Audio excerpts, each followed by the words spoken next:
Lumber Tycoon 2, a game that has pioneered the tycoon genre, bringing up concepts never heard of before. Since the start of its development in 2015 to today, the game has changed and morphed into a classic building simulator where only your creativity limits you. However, there is a crucial element to the game which is often overlooked and not presented in black and white. This is the complete history of lore in Lumber Tycoon 2.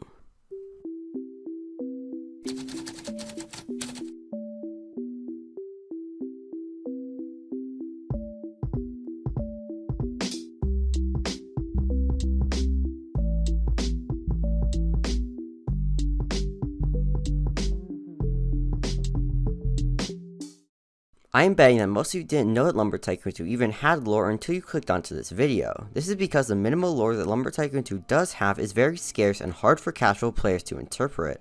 Thus, before diving into the lore itself, we must decide what does and what does not count as an element of the lore. The easiest way to determine if something is canon or not is by looking at its implementation. Elements like the events of the Judas patch obviously play into the game's lore, as its addition does not provide any changes to the gameplay while also not hinting at any sort of expansion or failed avenue. For example, I have chosen to not include elements such as the mainland arch, as its implementation seems mostly rooted in expansion, serving as a placeholder for new content to be added and not just as an element set aside for a certain narrative.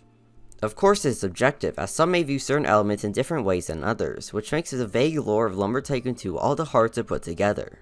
Another factor to think about while deciding the fate of certain elements is if its existence is there for a canonical reason or just as a reference. Elements like the cone from Defaultio's Cone game seem to not contribute anything, along with smaller references like Mr. Cone on the Snow Cone candy. Meanwhile, elements such as the ruined lighthouse and iridium water seem to serve a function rather than a throwaway reference due to their adjusted states. While the process of deciding which elements contribute to a narrative can go many different ways, for the purposes of this video I have created a list of the elements which I believe to be tied to LT2's lore. So without further ado, let's get right into them.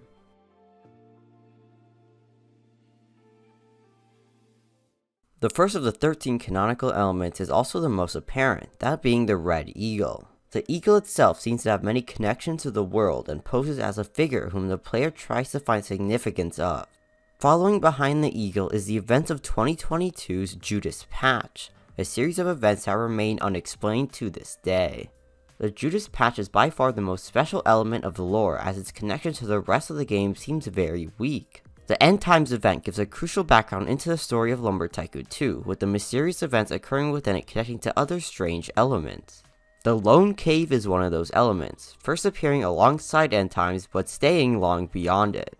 The ruined lighthouse in the Tega Peak is one of the more controversial entries onto this list, as its purpose in the world could very well just be a reference. However, the lighthouse's ruined appearance can provide many answers. The Lost Cave contains two major lore elements, being the Strange Man and the Skeleton found within. Both of these entities have questionable origins, and the Strange Man's gift of powers may be the missing link that the lore required. The Maze and Den NPCs, while not contributing much to the overall story, definitely connect to their own, providing more background into the canonical history of LT2. In this group, the Mountain Man from alpha testing and Lumber Man also reside.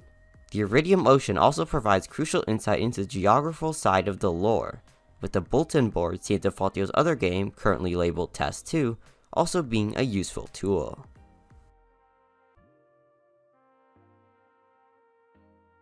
Even with a curated list of lore implicating elements, it is impossible to connect them all together in one unified way. There are many different twists and turns that the lore could develop into. These branches of the lore result in narratives that are almost completely different from one another, providing the player with endless possibilities to see how LT2 came to be. For this video, I will be focusing on the branch that seems to make the most sense to me, although it is important to remember that no one interpretation is right or wrong. And unlike the last two history videos, this one is very influenced by my own experiences. With that out of the way, it's time to dive into what I believe to be the lore of Lumber Tycoon 2.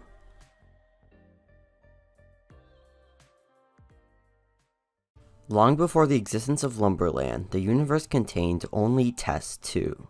However, everything changed once the water became polluted with iridium, a deadly element with unknown origins. The iridium made the ocean and small islands uninhabitable, and left the world of Test 2 in ruins. Members of society in Test 2 soon moved away in search for new land, unpolluted by iridium. However, they never found it. What they found instead was Lumberland, a small world with stiffer trees and grass, the resources needed to survive the Iridium. This is where the player enters the story, with the goal of industrializing the land and coming out on top. However, the player and the other Test 2 refugees are not the only ones in Lumberland. Before it was hardened into its current state, Lumberland looked very similar to Test 2, with real terrain and water. Not much remains of this time aside from the ruined lighthouse and the evil found below. This evil rose out of the water, coming from a deep void, and is now enclosed by the lone cave. Here is where the characters are introduced. Those that were here from the beginning, the maze and den NPCs, the mountain man, the strange man, his unnamed accomplice, and of course, Lumber Man himself. These characters were ordinary citizens before the evil emerged, being part of a bigger civilization much like what is seen in Test 2. People such as Gek had monopolies during this time, selling boats for all to use. The NPCs in the den managed to find something holy, the power to create an axe from basic ingredients. This axe, the Rukiri axe, embodied the magical and good powers seen in the presence of evil. Speaking of, the evil eventually exposed itself, converting the map into what we now know as End Times, a state of uncertainty for many, even corrupting the axe which embodied the good power seen as the Rukiri axe.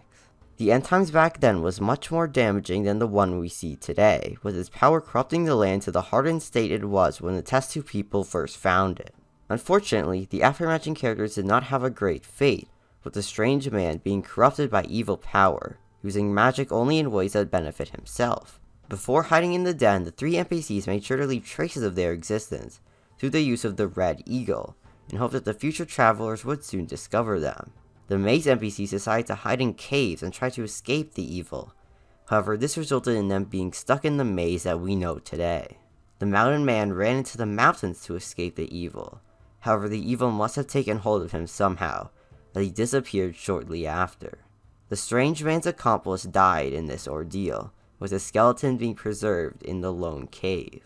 Lumberman's disappearance is still unknown. In fact, his existence at all seems very unlikely. As time went on, the evil subsided, and once the Test 2 refugees arrived, they quickly capitalized on Lumberland's resources to improve their own technologies and build an economy. All was silent until the Judas Patch occurred, with holy spirits in the form of Mary from the Bible and new evil coming out in the form of the Void entity. Since the events of Judas Patch appear to be ongoing, the known lore ends here.